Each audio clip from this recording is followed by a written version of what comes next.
German pilots poured cannon fire into it and watched in shock as it refused to fall. On August 17, 1943, high above Schweinfurt and Regensburg, the U.S. Army Air Forces launched one of the most dangerous bombing missions of World War II. For the first time, American heavy bombers were ordered to strike deep inside Nazi Germany, far beyond the protection of long-range fighter escorts. The Luftwaffe knew this was their chance to break the American daylight bombing campaign once and for all. That morning, hundreds of B-17 flying fortresses lifted off from airfields in England and formed massive, gleaming combat boxes in the sky. Each aircraft was slow, loud, and impossible to hide. To German fighter pilots, these bombers looked like perfect targets, huge aluminum machines that should have fallen apart under concentrated attack.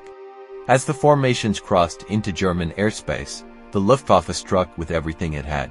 Messerschmitt Bf-109s and Focke-Wulf FW-190s climbed through flak clouds and dove head-on into the bombers, firing 20mm and 30mm cannons at point-blank range.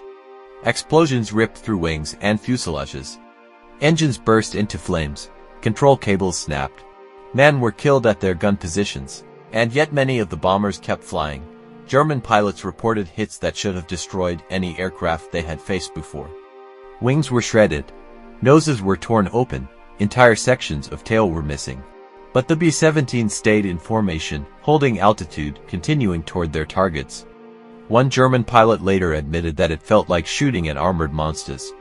The reason became clear too late. The B-17 was built to survive. Its airframe was massively reinforced. Its vital systems were duplicated. If one engine failed, 3 more could keep it airborne. If hydraulics were lost, crews could manually lower landing gear. Even with catastrophic damage, the bomber could often remain controllable long enough to escape. That same lesson repeated itself months later on October 14, 1943, later known as Black Thursday. On that day, American bombers returned to Schweinfurt, fully aware of what awaited them.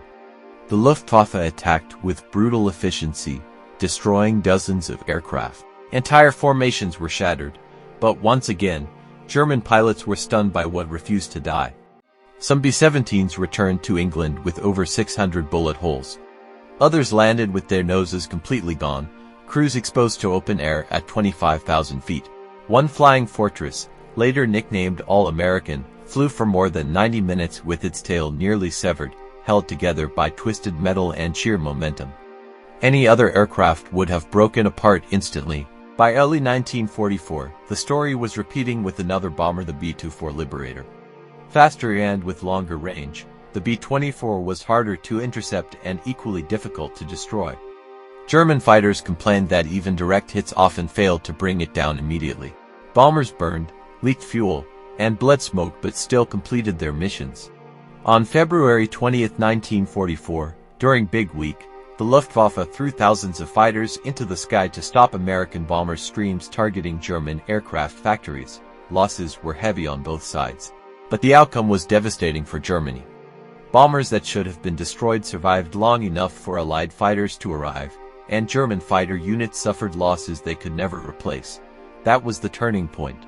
German pilots began to realize that destroying American bombers wasn't just about firepower, it was about time.